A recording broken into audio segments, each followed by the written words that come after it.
Christian பைபிளில் என்ன சொல்லியிருக்கு தெரியுமா? அன்பு மொழி அப்படின்ற ஒரு மொழி, அதை ரொம்ப இனிமையாக அப்படியே கேட்குறீங்க.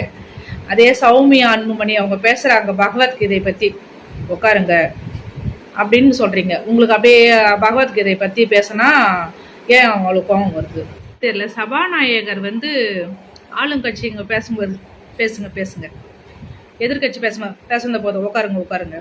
என்னங்க சார், யார் பேசுறது தப்பா பேசுறத அப்படியே காது குளிர்ச்சியா கேட்குறீங்க. சரியா பேசுறவங்க இங்க உட்காருங்கன்னு சொல்றீங்க. அதே கிறிஸ்டின் பைபிளில் என்ன சொல்லியிருக்கு தெரியுமா?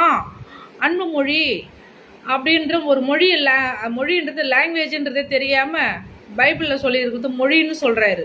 அது எல்லா மொழியிலும் இருக்கும், மொழிபெயர்ப்பு எல்லாத்துலேயும் பண்ணியிருப்பாங்க. அதை ரொம்ப இனிமையாக அப்படியே கேட்குறீங்க. அதே சௌமியா அன்புமணி அவங்க பேசுகிறாங்க பகவத்கீதை பற்றி, உட்காருங்க அப்படின்னு சொல்கிறீங்க. உங்களுக்கு அப்படியே பகவத்கீதை பற்றி பேசினா ஏன் அவங்களுக்கு கோவம் வருது? இந்து, கிறிஸ்டின், முஸ்லீம் எல்லாருமே அங்கே இருக்கிறாங்க. எல்லாரும் அவங்க மதத்தை பற்றி பேச ஆரம்பித்தோன்னா எல்லாரும் பேசுவாங்க. அப்போ எல்லாத்தையும் பொறுமையாக கேட்கணும் நீங்கள். அப்போ பொறுமையாக கேட்க இஷ்டம் இல்லைன்னா எந்த மதத்தினரும் மதத்தை பற்றி பேசும்போது உட்காருங்க அப்படின்ற ஒரே வார்த்தை நீங்கள் சொல்லணும்.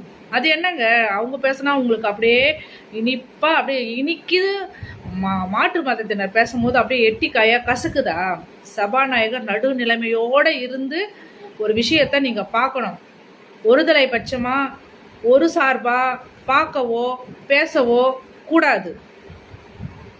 அந்த 10 பொருத்தமும் அந்த ஃபோட்டோவுக்கு பொருந்தி வருது பாருங்க. ஃபஸ்ட்டு கமெண்டில் கொடுக்குறேன். நீங்கள் பேசுகிறதும் நடந்துக்கிறதும் அப்படி தான் இருக்குது. அந்த மாதிரி இருக்காதீங்க. நாட்டு மக்களுக்காகத்தான் எதிர்கட்சியாக இருந்தாலும் சரி, ஆளுங்கட்சியாக இருந்தாலும் சரி பேசணும், நன்மையை கொண்டு வரணும்.